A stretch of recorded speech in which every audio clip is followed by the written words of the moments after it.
저에게 있어서 정말 교회 건강성을 확실하게 세운 건강도가 어디에 달렸냐고 저는 확신하냐면, 그러니까 교회의 건강도, 교회가 건강하게 성장하는 두 가지가 있는데, 하나가 뭐냐면 예배고요. 공예배가 살아야 되고, 또 하나가 뭐냐면 목장에 살아야 됩니다.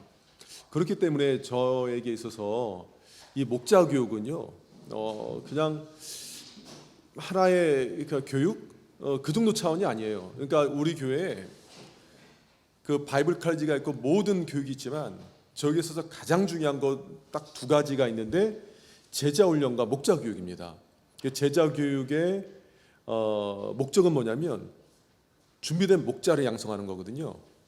그래서 왜 제자 훈련이냐 하면은, 이게 우리가 제자 훈련은 단순히 성경 공부가 아니라요, 성경을 가지고 내 삶에 적용하고 그 적용되는 모습이 공동체 안에서 드러나거든요. 그러니까 제가 이전에 1대1 강사도 하고 여러 가지 바이블 칼리지 강사도 해보고 해봤는데, 제자 훈련이 중요한 게 뭐냐면, 다른 거는 1대1은 사실은 그 1대1과의 관계 속에서 궁금한 거 있으면 이렇게 저렇게 알려주기도 합니다. 그런데 때로는 1대1 양육자에 의해서 이렇게 약간 좀 엉뚱한 게 이제 가르치기도 하고 막 그래요. 근데 1대1과의 관계 속에 또 정말 중요하지만, 사람의 그 신앙의 성장이나 성숙이나 말씀을 가지고 내가 성장하는 모습은요, 공동체 안에서 일어나요. 그래서 제자 훈련 보면 다 꼭 맞는 사람들끼리 모이는 게 아니거든요. 딱 보면 안 맞는 사람들이 있어요. 그 제자 훈련 구성원들 가운데. 처음 모였을 때는 약간 관계가 좀 느슨해지기 시작하고, 그러니까 느슨하고 서로에 대한 이해도가 좀 적은데, 하면 할수록 이게 말씀으로 내가 빚어지게 되고 서로를 받아들이고 이해하고 하나가 되는 이 끈끈함이 점점 더 깊어집니다. 그렇기 때문에 내 신앙은 하나님과 나와의 1대1 관계 속에서 내가 영양분은 공급받지만, 반드시 그 성숙도는 관계에서 점검이 된다라고 저는 생각을 해요. 그래서 제자 훈련을 통해서 교회의 중요한 그 목자라든가 일꾼들이 양육이 되어 있는데요. 벌써 우리 교회에 와서 제가 제자 훈련 직접 하신 분들만 해도 한 70여 명 이상 될 거예요. 근데 이분들이 지금 곳곳에서 봉사하고 계시고, 원래 봉사하셨던 분들이 오셔서 믿음의 교제를 나누는 것도 있지만, 그렇지 않은 분들도 지금 우리 교회 처음 등록하셔서 이런저런 양육 절차 밟고 나서 제자 훈련 통해서 목자로 교회 헌신될 일꾼으로 곳곳에 계신 분도 많이 계시거든요. 처음에는 저한테 주일학교 교사가 부족하다고 그렇게 막 얘기를 하고 막 했는데, 요즘에 주일학교 교사 부족하다는 얘기 별로 안 해요. 보니까 한 아이당 이렇게 교사가 배정된 숫자 보니까 상당히 이제 지금 괜찮게 있어요. 보면 제자 훈련 받은 분들이 또 주일학교도 많이 가고 했는데, 이제 다른 곳에 또 이제 또 섬기도록 해야겠죠. 그래서 제가 이 말씀드린 이유가 뭐냐면, 목장 안에서 교회의 10년, 20년을 더욱더 든든히 세워갈 일꾼들을 세워가는데, 제자 훈련 받을 만한 분들은 지금부터 미리 준비하셔야 됩니다. 그래서 제가 제자 훈련을 지금 벌써 한 지가 한 16, 17년 됐거든요. 그러니까 청년부 때 했던 거 뺀다면, 청년부 때 했던 거 빼고 순수히 작년 상태로만 한 걸로 친다면 한 15년 했습니다. 그래서 15년 동안 약 30개 반을 인도를 했어요. 그러니까 그분들 이렇게 인도하면서 처음에는 제자 훈련 처음에는요, 한 3년간은 내가 뭘 어떻게 인도하는지 잘 몰라요. 이렇게 인도하고 나서 구성원들이 어떻게 관계를 이어가고 어떻게 자라는지 모릅니다. 그러니까 좀 이렇게 이거는 이제 오카란 목사님 말씀이신데, 제자 훈련에 타고난 은사를 가진 사람은 3년 정도 헤매고 나면 그 다음부터 감각을 찾아가고, 그렇지 않은 목회자는 한 10년 가야 된다는데, 쉽지는 않은 일이지만 그래도 그렇게 한 분 한 분 빚어가면서 그 안에 있는 여러 가지 어려움들을 해소해 나갈 때에 참 여기에서 예수님의 제자가 세워져 가는 것을 좀 많이 보게 됩니다. 그래서 목장 안에서요, 제자 훈련 받을 만한 분 준비하셨으면 좋겠어요. 사실 저는 1년에 32주 이상이거든요, 제자 훈련이. 힘들어요, 사실. 때로는 안 가고 싶다, 제자 훈련 안 가고 싶다 할 때가 있어요. 왜 해마다 32주 계속 하면 저는 계속해서 하는 거예요. 방학 때면은. 그래도 힘들어도 해야 교회가 건강해지니까. 제가 이렇게 하는 거 보고 어떤 목사님은 골병들은 지름길이야 뭐 그런 얘기 하시더라고요. 왜냐면 계속해서 말을 해야 되고 또 성도들의 내면을 살펴야 되고 그 가운데서 역동성에서의 문제가 있으면 그 사안을 싹 이렇게 좀 이렇게 걷어내야 될 부분도 있고 때로는 과감하게 가지쳐야 될 부분도 있고 그래서 신경을 좀 많이 써야 되는데요. 하여튼 목장 안에서 제자 훈련 받는 거를 목표로 두시고 많은 분들 양육하셨으면 좋겠고 그런데 내년에 제자 훈련을 열 것이냐? 제가 내년에 7년 차니까 안식년이거든요. 지금 어떤 뭐 얘기도 안 꺼냈지만 그 부분은 좀 더 내년에 제자 훈련 하는 실까 하는 생각도 있는데 아니면은 제가 뭐 이렇게 좀 하고 또 우리 교구 목사님들이 좀 몇 개월 하고 근데 이제 제자 훈련 받는 분들 몇 분 후보자들 얘기 들어보니까 싫다네요. 그렇게는 또 그래서 하여튼 좀 고민 중인데 하여튼 이렇게 좀 많이 이렇게 빚어가셨으면 좋겠고 또한 못지않게 저는 정말 중요하다는 게 뭐냐면 이 목자 교육이거든요. 목자 교육. 만약에 되게 중요하게 생각하지 않는다면 제가 교육 안 해요. 우리 목사님들한테 맡기면 되잖아요. 그죠? 그리고 저는 이게 목자 교육 제자 훈련도 한 2시간 반 이렇게 하고 식사도 같이 하는데 목자 교육도 사실 1시간 부족하다고 생각합니다. 필요한 것만 이렇게 나누고 마는데요. 사실은 목자님들의 어려움이라든가 신앙에서의 말씀 묵상한 점검을 하고 믿음의 교제를 이루는 게 정말 중요한데 그러다 보니까 예를 들면 사랑의 교회 같은 경우나 분당우리 교회는 한 2시간씩 하거든요. 목자 교육을. 제가 있었던 교회 이전에 오른교회도 그렇게 1시간 반 이렇게 했고요. 근데 목자 교육은 10분 15분에서는 결코 안 됩니다. 그리고 미안한 얘기지만 우리 부교육자들한테 맡기면 잘 열심히 하겠지만 그러나 교회의 중요한 가치는 담임 목사가 붙들고 와야 되거든요.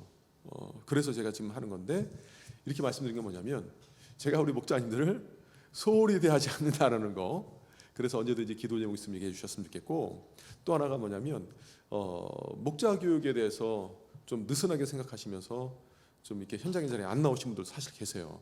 이런저런 봉사하시는데 목자 교육은 후순위로 생각하는 경우인데 제 목회 철학에서는 전혀 그렇지 않습니다.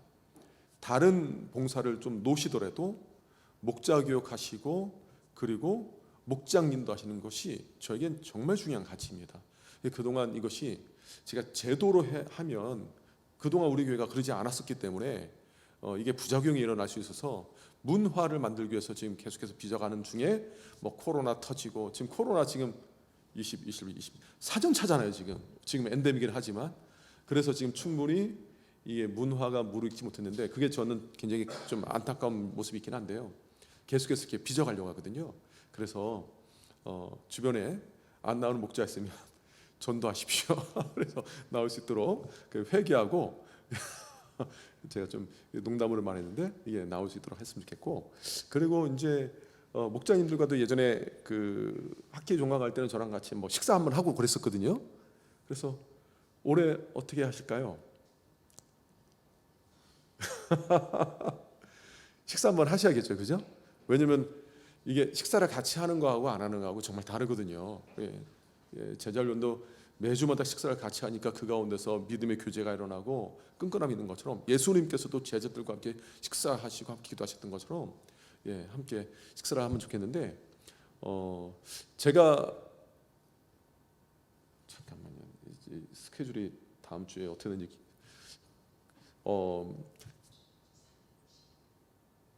제가 그 첫째 주에는 각 교구별로 하긴 하는데 목자 모임을 아마 다음 주에는 같이 하고요. 그 다음 주에 교구별로 모임하고 종강해야 될 것 같아요. 왜냐하면 제가 그 다음 주에 제가 그 다음 주 휴가 아닌가요? 헷갈리는데. 예. 예. 예. 그러니까 제가 이제 휴가 날짜를 이렇게 정한 거는 우리 양평의 기도원에 수양관의 주일학교가 성경학교를 하는 기간에는 갑자기 휴가를 뺐어요. 제가 여기 있어야 될 것 같아서. 왜냐하면 갑자기 비가 폭우가 쏟아진다거나 작년에 길이 끊겼지 않습니까?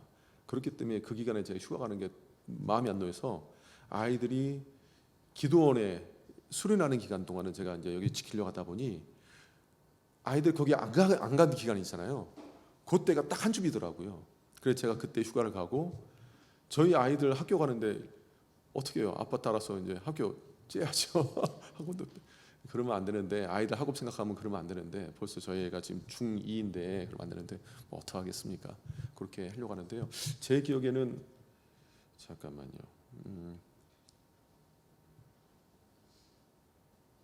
다음 주 7월 5일 오재 목사님, 내 휴가 언제인지 모르죠? 7월 10일부터요?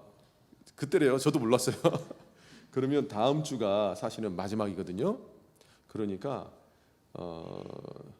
다음 주에는 교구별로 그러면 목장 모임 하시고, 제 기억에는 다음 주 수요일 날 제가 오후에 어떤 약속이 없는 걸로 알고 있는데, 수요일마다 신방이 있어가지고. 제가 신방이 있나요? 죄송해요. 뭐 신방이 있대요. 그래서 언제 한번 식사 한번 해야 되는데, 가을에 한번 할까요? 그러면은 개강하기 전에, 아니면 개강하고 첫날 식사 한번 하고 이렇게 하시죠. 제가 요새 계속해서 뭐 면담 신방이 계속 있다 보니까 좀 그런 것 같습니다. 그래서 그렇게 됐으면 좋겠고요. 그러니까 제가 어떤 마음인지 아시겠죠? 어쨌든 간에 목장 모임이 너무 중요하다라는 것 지금 말씀을 드립니다. 자, 이제 서로 격려를 받는 교회란 제목으로 지난주에 말씀을 전했는데요. 처음에 로마서가 좀 말씀드릴 때 좀 어려웠죠? 안 어려웠죠? 모르겠습니다. 기억이 안 나시죠? 근데 최근에는, 그러니까 처음에는 어쩔 수 없이 좀 이렇게 로마서가 논리적인 말씀이라서 논리적인 것을 어느 정도 말씀드린 다음에 일상생활에서 우리가 적용되는 부분을 이렇게 설교하는 것 좋겠다 해서 처음에는 좀 논리적으로 말씀을 드리고, 지난주 그 전주는 좀 이렇게 삶 속에서 있는 걸 말씀드리고, 그러다 보니까 당시의 상황에 대해서 그려지지 않는 부분이 있어서 돌아오는 주에는 아마 당시의 상황에 대해서 좀 더 얘기를 하면서 말씀을 전할까 지금 생각 중에 있습니다. 성찬식에 있어서 이게 충분히 될지 모르겠는데, 그게 안 되면 그 다음 주라도 당시의 로마 교회 상황에 대해서 좀 말씀드리면 좀 전반적으로 이렇게 또 이해할 수 있을 거라 생각하는데요. 지난주에 굉장히 적용 중심적으로 말씀을 나눴습니다. 자, 로마서 1장 11절 12절 말씀 우리 함께 한번 읽도록 할게요. 로마서 1장 11절 12절 말씀 우리 함께 읽도록 하겠습니다. 내가 너희 보기를 간절히 원하는 것은 어떤 신령한 은사를 너희에게 나누어 주어 너희를 견고하게 하려 함이니, 이는 곧 내가 너희 가운데서 너희와 나의 믿음으로 말미암아 피차 아니함을 얻으려 함이라. 아멘. 아멘. 사도 바울이 참 이렇게 로마서를 기록한 목적이 이렇게 담겨 있는 구절인데요. 한번 이 말씀을 읽어보시고, 자, 여는 질문 우리 함께 읽도록 하겠습니다. 여러분에게 가장 큰 용기와 위로를 주었던 격려 혹은 칭찬이 있나요? 함께 나누어 봅시다. 한번 이렇게 편안하게 나누시면 좋을 것 같아요. 나한테 가장 큰 용기와 격려를 줬던 칭찬, 배우자의 격려일 수도 있고요. 교회 구성원들 간의 목원들 가운데 그 얘기를 나눌 수도 있고요. 편안하게 나누셨으면 좋겠고, 혹시나 하나님께 받은 격려와 칭찬이 있으면 그거 나누셔도 좋습니다. 제가 요새 좀 더 이렇게 전문적이고 싶은 마음이 있어서 다시 이제 박사 과정을 다시 이제 수업을 들어갔거든요. 우리 교회 오기 전에 수업 듣다가 우리 교회 와서 도저히 그 시간이 안 돼서 이렇게 중단하다가 올해 사실 재입학했어요. 7년 동안 수업을 안 들으니까 재입학해서 새벽 6시부터 9시까지 미국에 있는 수업을 현장에서 하는 걸 줌으로 해서 저는 이제 같이 수업을 하는데, 요즘 미국은 이렇게 온라인 수업 병행해서 많이 하거든요. 일반 대학도 하는데 듣는 과목 중에 하나가 뭐냐면 그 우리로 따지면 사막의 영성, 광야의 영성에 대한 말씀을 듣고 있어요. 그래서 때로는 홀로 있을 때 하나님께서 나에게 주시는 말씀이 있다. 하나님 앞에서 홀로 머무는 시간이 중요하다.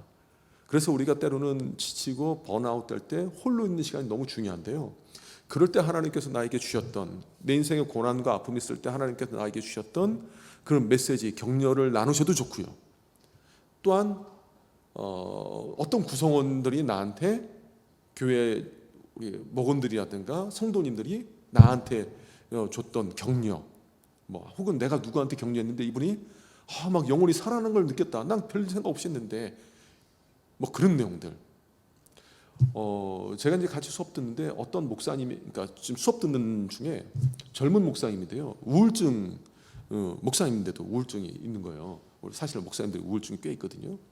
근데 이분은 하는 얘기가 뭐냐면 그냥 자기랑 똑같은 얘기를 하는데 근 1년간 동료 목사님이 동료 목사님이라는 친구가 이분의 얘기를 똑같은 얘기를 1년간 그냥 들어줬대요. 근데 1년간 들어줬는데 처음에는 누가 뭐라고 해도 이것이 내 머릿속에 아무도 안 들어오고 내 마음속에 아무것도 안 들어왔는데 1년간 그 친구가 나를 끌어내서, 제가 또 옛날에 그 설교 때 말했던 것처럼 하늘 보게 하고 햇빛 쬐게 하고 그러면서 커피 마시면서 얘기를 그 친구가 그렇게 들어줬다는 거예요. 근데 그게 자기가 우울증을 벗어날 수 있는 중요한 계기가 됐다고 말합니다. 그러니까 들어주는 것도 누군가에게 굉장히 큰 경제가 되는 거예요. 꼭 내가 말로 해서는 게 아니라 들어주는 것도, 이게 정말 중요한 거거든요. 그래서 뭐가 됐든 간에 얘기를 나누시면 좋을 것 같아요. 자, 그러면 1번 우리 함께 읽도록 하겠습니다. 예수 그리스도의 복음에 나타난 능력은 무엇인가요? 우리 지난주에도 뭐 나눴는데 이번 주에 한 것 중에 뭐가 더 있죠? 기능이, 복음의 기능이 뭐가 아니면 하나가 화목하게 만드는 복음의 능력이 있다고 말씀드렸습니다. 화목하게. 그래서 막힌 담을 헐고 원수된 것을 헐고, 뭐 사도 바울 그런 얘기 하지 않습니까? 그래서 에베소서 2장 14절에서 16절까지 말씀 보면 그는 우리의 화평이시니라. 둘로 하나를 만드사 원수된 것 그 중간에 막힌 담을 자기 육체로 허시고, 뭐 16절 보면 또 십자가로 이 둘을 한 몸으로 하나님과 화목하게 하려 하심이라. 원수된 것을 십자가로 소멸하시고. 그러니까 복음은 원수된 것을 뚫어내는 그런 기능이 있습니다. 그 사람들과 관계도 마찬가지예요. 그래서 성도 간에 화목하게 하는 것, 하나님과의 화목하게 하는 것, 그걸 제가 이제 경험한 게 그 예를 든 게 이번에 UDC 교회, 필리핀에 바기오에 있는 교회 예를 들었잖아요, 그렇죠? 그래서 필리핀인 제가 이제 이렇게 설교하고 나니까 어떤 분이 목사님 필리핀 얘기 너무 많이 하셨는데요, 설교 시간에 했는데 그 뭐 어떻게 하겠어요, 뭐 경험 있는 게 그건데 최근에 그래서 한 번도 보지 못했던 아이들이고 한 번도 보지 못했던 청년들이고 한 번도 보지 못했던 성도들인데 이게 일체감이 있는 거예요. 제가 이제 거기 가서 주일날 식사를 하는데요, 저희가 섬겼죠. 근데 저희는 보니까 음식이 좀 부족할 것 같아서 우리 안 먹겠다고 했는데, 우리는 좀 굶어도 된다, 안 먹겠다 했는데, 그분들 입장에서는 귀한 분들 오셨는데 장애들을 밥 먹고 이분들이 식사 안 한다는 게 그들이 밥을 못 먹는 거예요. 그래서 우리가 앉아가지고 공간이 너무 좁다 보니까 강대산 쪽에 식탁 깔고 저희는 앉아서 밥 먹거든요. 되게 웃기지 않아요? 사람들 여기서 막 밥 먹고 있는데 우리도 식탁 깔고 앉아가지고 서로 이렇게 보고 밥 먹는 게. 근데 제 맞은편에 최근에 아들을 하늘로 떠나보낸 엄마가 앉은 거예요. 그러니까 김승건 선생님께서 이제 주일학교 때부터 양육했던 어떤 아이가 있는데, 이 아이가 최근에 오토바이 사고로 몇 주 전에 이제 하나님 부르심 받았죠. 이게 교회 내에 큰 시험이 된 거예요. 그리고 선교사님도 힘들고 어렸을 때부터 키웠는데, 근데 그 어머니가 원래 예수 잘 믿지도 않았고 처음에 아들 성역 공부한다고 했을 때 그렇게 핍박을 했던, 선교사님 핍박했던 어머니인데 제 앞에 앉아가지고 덤덤하게 자기 아들 얘기를 하는 거예요. 그리고 자기도 한국 오고 싶고, 그리고 예수님 한번 제대로 한번 믿어보고 싶다, 그런 얘기를 하는데, 그러니까 그 마음속에서 처음 본 분이었지만, 그리고 서로 언어도 잘 안 통했지만 이 영적인 동질감이 생기더라고요. 그러니까 우리 안에도 이게 믿음의 동질감이 무시 못하는 겁니다. 한 교회 안에서도 하나가 되게 하는 힘이 있고요. 둘째, 어떤 복음의 능력이 있다고 했죠? 서로에게 격려를 받게 하는 능력이 있다. 서로의 격려. 왜 이런 제가 얘기를 했냐면, 사도 바울이 뭐라고 했습니까?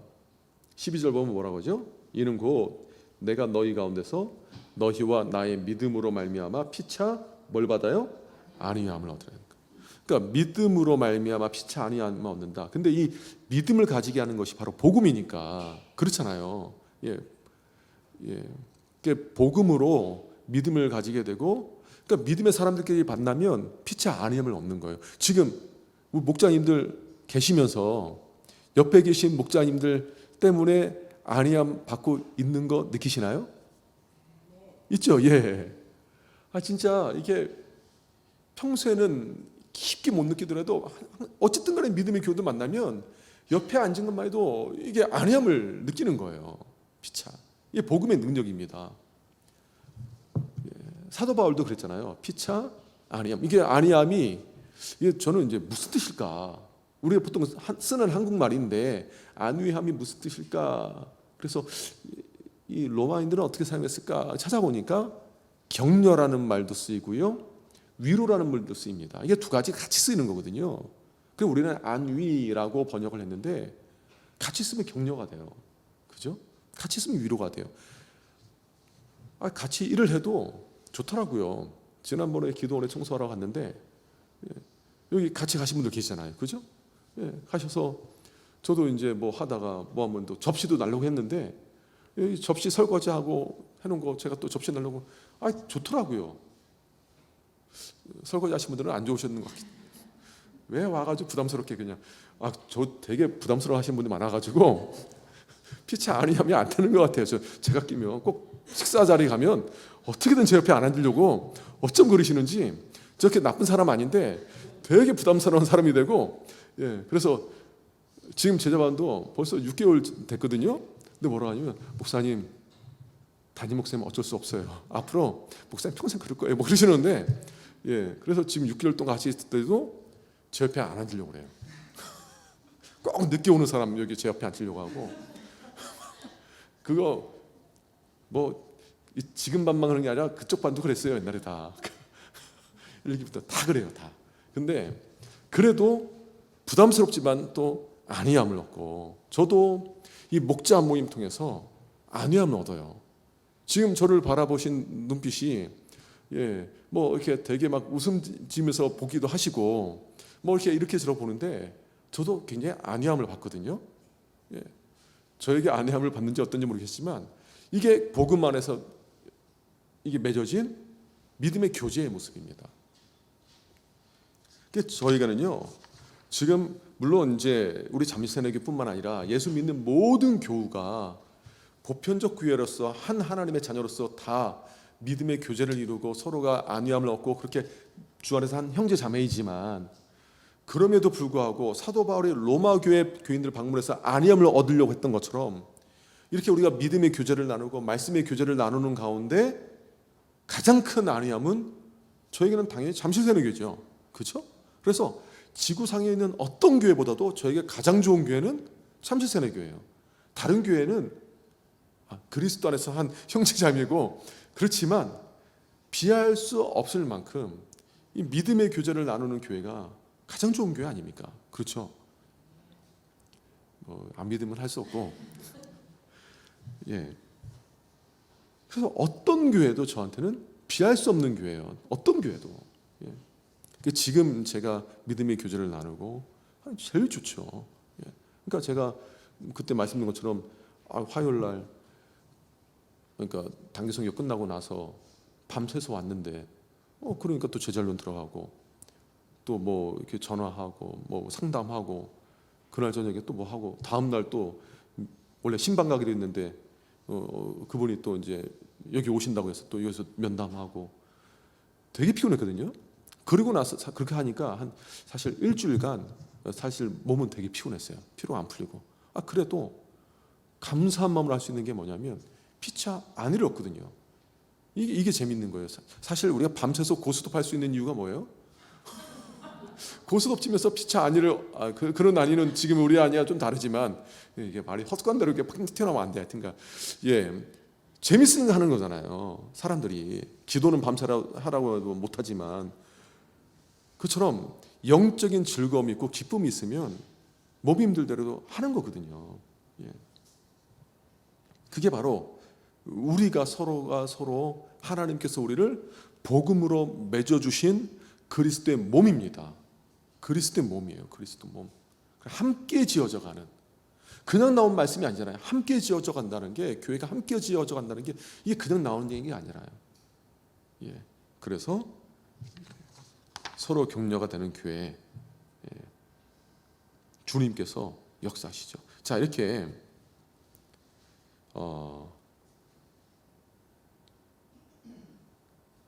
자, 바울은 그토록 간절히 로마 교회 보고 싶은 건 피차 아니하면 얻는 거고, 건강한 성도, 건강한 교회는 어떤 모습 갖고 있는가, 제가 말하다 보니까 다 얘기했는데요. 예. 자, 이렇게 서로 이제 안위하는 교회죠, 그죠? 예. 일단 교회만 가면 좋은 거예요. 긴장하면 좀 안 돼. 교회 갔을 때 긴장하고, 이거는 조금 복음 안에서 풀어가야 될 모습이 있는 거고, 일단 좋은 거예요. 좋아야 돼요. 좋아야 돼요. 자, 그러면 우리 목장 안에서든 교구 안에서든 이런 관계에 대해서 우리가 한번 점검하면 좋을 것 같고요. 4번 우리 함께 읽도록 하겠습니다. 서로 격려가 되는 교회를 통해 이루시는 하나님의 놀라운 역사는 무엇인가요? 예, 첫 번째가 뭐라고 했죠? 다시 일어날 힘을 공급하시죠. 예, 다시 일어날 힘을 공급하는 거예요. 엘리야가 홀로 있다가 우울증 걸렸잖아요. 그러니까 뭐냐면 갈멜산 전투를 끝내고 나서 이세벨이 그 한 사신을 보내서 엘리야에게 너 죽이겠다 이러니까, 그 엘리야가 이 모든 형편을 보고 막 광야로 막 도망치지 않습니까? 이전에 용맹감은 다 사라지고, 광야로 들어갔을 때 사원도 너 여기 있어 해놓고 혼자 또 들어가요. 그 홀로 있다 보니까 나중에 뭐라고 하면, 하나님 넉넉합니다, 나 그냥 죽여주세요, 이런 말 하거든요. 예. 그런데 그 가운데 하나님께서 엘리야의 몸을 다시금 회복시키시고 사명을 주시고 사람들에게 같이 가게 하시는 거예요. 무릎 꿇지 않는, 바알에게 무릎 꿇지 않는 7천 명의 사람이 있다라고 말하면서 믿음의 공동체가 있음을 하나님께서 또 일깨워 주시는 거잖아요. 이게 엘리야에게는요 격려가 되고 응원이 되고 지지가 됐을 거예요. 나 홀로 남았습니다, 하나님 다 무릎 꿇고요, 나 혼자 남았어요, 나 못해요 했을 때 하나님께서는 아니야, 바알에게 무릎 꿇지 않는 7천 명의 그 사람이 있어. 이 얘기 들었을 때 저는 엘리야의 심정을 그냥 생각해 보면, 하나님께서 나에게 위로 주시고 천사를 통해서 나에게 위로와 힘을 주셨을 뿐만 아니라 믿음의 공동체가 있다는 걸 알면서 나 홀로가 아니구나, 함께하는 공동체가 있구나, 그들도 나처럼 이렇게 어려움을 겪었겠구나, 이게 그 공동체 통해서 또 힘을 얻지 않았을까, 저는 그렇게 생각해요. 그 이후에 엘리야의 사역 보면요, 이 정치권에 전면적으로 나서기보다는 후진을 양성하고 뭐 그런 쪽에 또 힘을 쓰기도 하는데요. 하여튼 이 격려를 얻습니다. 격려를 얻고 힘을 얻어요. 그 마당 카페를 최근에 이렇게 하잖아요. 예, 참 좋아요. 그리고 또 뉴페이스들도 보이지 않습니까? 근데 이제 그러다 보니까 그 집 자녀들이 엄마 아빠들이 봉사하는데 갈 데가 없어서 이제 어물쩍어물쩍 걸 때가 있거든요. 근데 걔네들을 제 아내가 뭐 저희 집에 주일날 그때 마당 카페 봉사하는데 이렇게 데리고 왔나 봐요. 거기서 놀으라고. 얘네들이요 저희 집에서 숨바꼭질 했어요. 장롱에 들어가 있고 뭐 오만 서랍 다 열어보고 그래서 저희 아내도 야 숨바꼭질은 아니다 했는데, 그런데 그런 관계를 통해서 제가 어제 얘기 들어보니까 봉사했던 분들, 그리고 그걸 지켜봤던 분들이 자 이렇게도 이제 케어를 해주시는구나, 함께 나 홀로 봉사하는 것이 아니라 이렇게 케어를 받는구나라는 걸 통해서 또 응원을 받는다 하더라고요. 저는 속으로 다시는 숨바꼭질을 못하, 그러니까 데리고는 와도 숨바꼭질을 안 시키겠다는 마음이 있는데, 예, 오만간데 조그만 애들 다 들어가고 그랬으니까 막 장롱에도 들어가고 막 그랬어요. 뭐 이불 속에도 들어가고 침대에도 들어가고 막 그랬으니까 그거는 이제 안 되겠다 했는데, 예, 그래도 얼마나 좋습니까? 마냥 이게 나쁘지는 않거든요. 그러니까 이렇게 서로가 공동체했을 때 힘을 얻습니다. 꼭 맞는 예화가 되는지 모르겠지만, 예. 두 번째 어떤 역사에 나느냐, 하나님께 어떻게 역사하시냐, 뭐라고 했죠? 비전의 통일과 확장을 이루신다. 예, 비전의 통일. 그러니까 지금 사도 바울이 로마 교회에 와서 그들을 복음으로 세우고 피차 안위함을 얻으려 했는데 또 하나가 있어요. 그게 뭡니까? 땅끝 선교에 대한 비전을 나누고자 했던 거예요. 그 후원을 받고자 했던 겁니다. 당시에 땅끝까지 이르러 내 증인이 되리라 말씀하셨던 주님의 명령을 사람들은 어떻게 이해하냐면 땅끝을 어디라고 생각했다고 했죠? 예, 스페인이요. 스페인 가보신 분.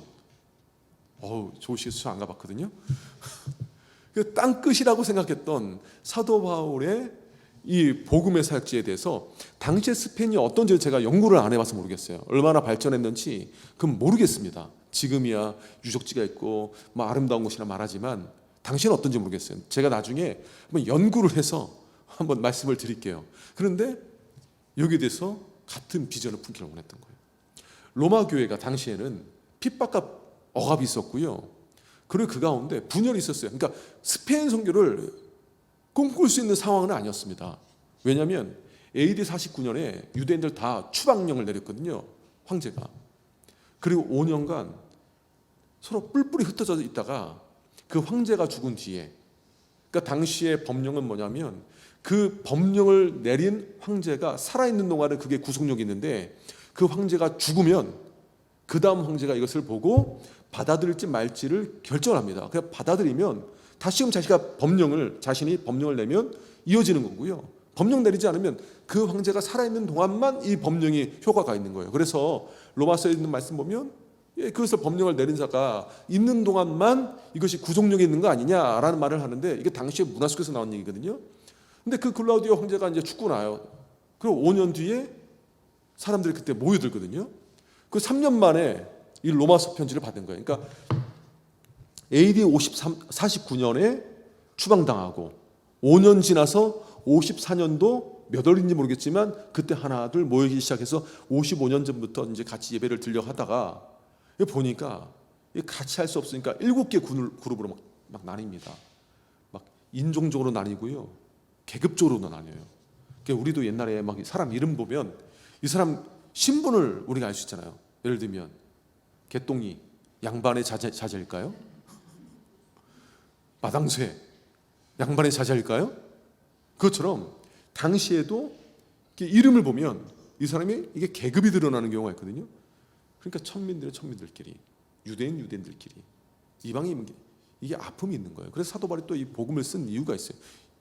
이 서신을 쓴 이유가 있어요. 그래서 1장 하반절부터 2장 보면은 이방인들의 죄, 그 다음에 2장 보면 그러므로 남을 판단하는 사람아 유대인들의 죄 막 지적하거든요.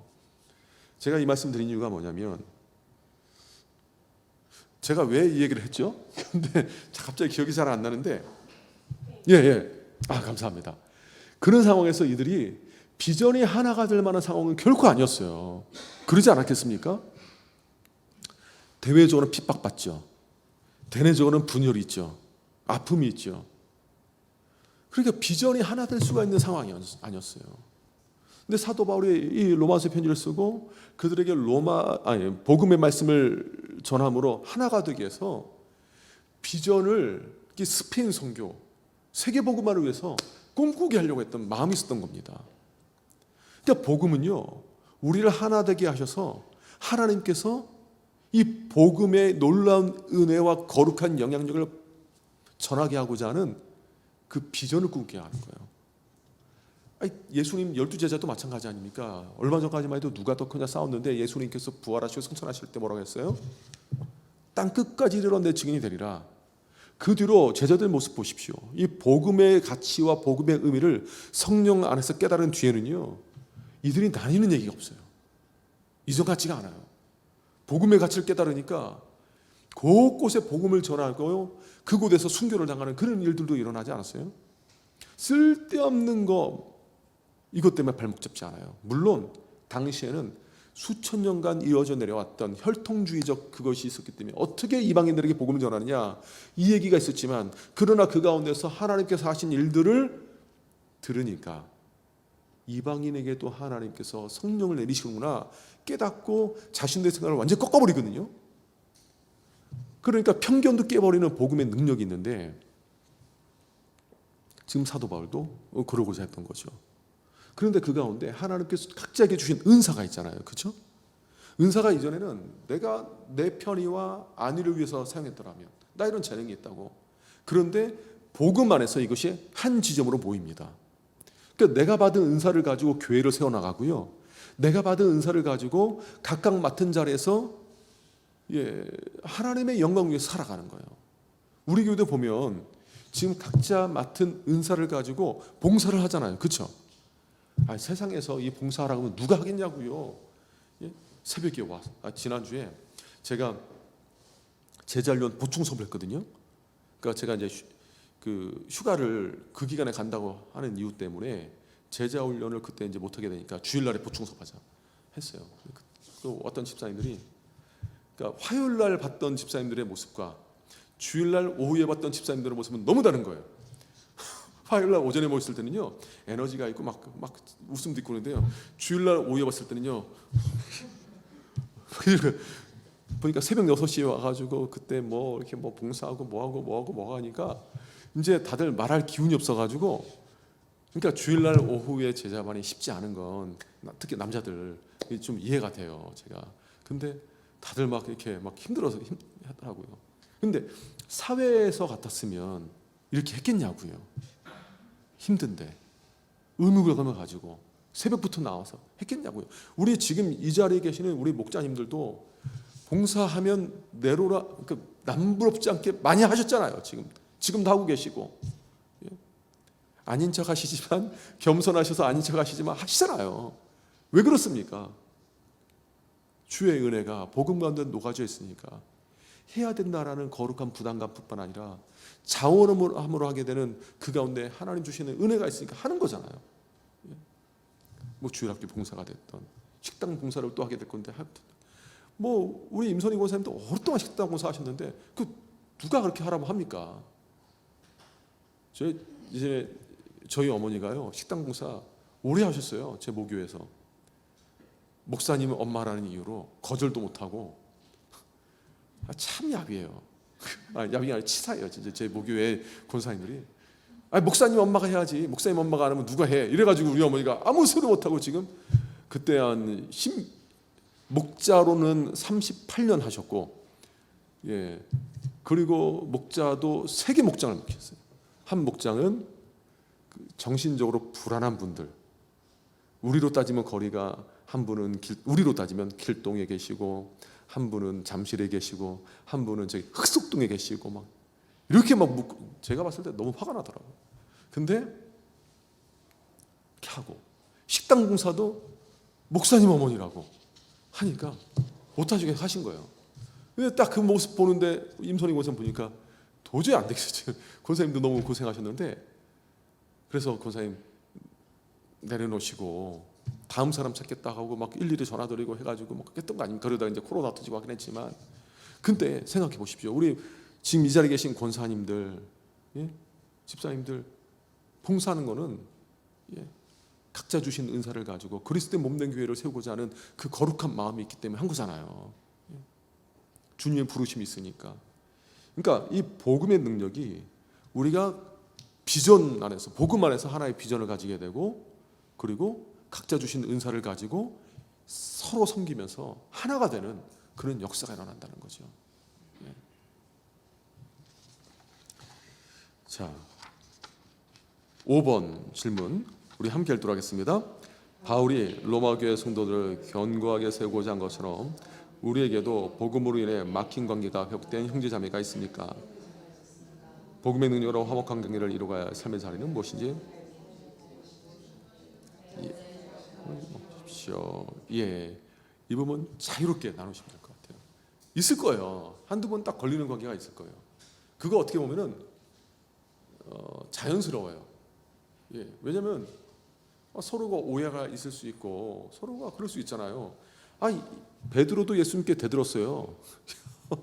그리고 예수님도 베드로한테 사단아 내게로 물어가라 이렇게 말씀하셨어요. 그렇다고 우리가 집사님한테 사단아 이러면 안 되겠지만 그런 관계가 있을 수 있어요.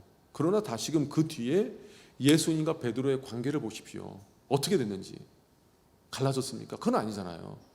주님의 끝까지 베드로 품으셨어요. 그게 교회 모습인데 우리 안에서 이렇게 품어야 될 성도가 누가 있는가? 지금 당장은 어렵다 할지라도 이해하고 용납하기 위해서 내가 기도해야 될 사람은 누구인가? 다 있습니다. 누구든지 있습니다. 없으면 그게 이상한 거예요. 없으면 나 홀로 신앙생활 하시는 거예요. 주일날 잠깐 교회 왔다 혼자 가는. 그걸 바르다고 볼 수 없으니까 한번 나누셨으면 좋겠고, 6번 문제 우리 또 함께 읽도록 하겠습니다. 우리는 복음으로 인해 서로의 연약함을 나누며 격려하고 있나요?